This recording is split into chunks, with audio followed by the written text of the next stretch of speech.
Hi, Chris. So the Senate didn't adjourn until after 1 this morning. And during that time, they passed 5 bills on police reform, all authored by Republicans, and rejected Democratic proposals on how to change policing in the state. So here's what they passed: bills that would, first off, enhance data collection on officer involved shootings, increase counseling for officers involved in fatal incidents, increase funding for law enforcement training, and instruct the Peace Officers Standards and Training Board, also called the Post Board, to develop statewide policies that ban chokeholds, clarify an officer's duty to intercede, and reinforce the sanctity of human life and use of force rules.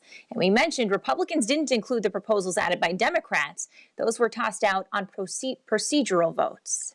I didn't think I had to get permission from 4 or 5 people to present a law that applies to the entire state of Minnesota.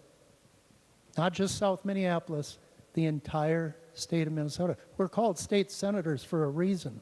So why don't we stop looking at this issue through your eyes, Senator, and start looking at it through my eyes. Start looking at it through us that have to deal with this issue.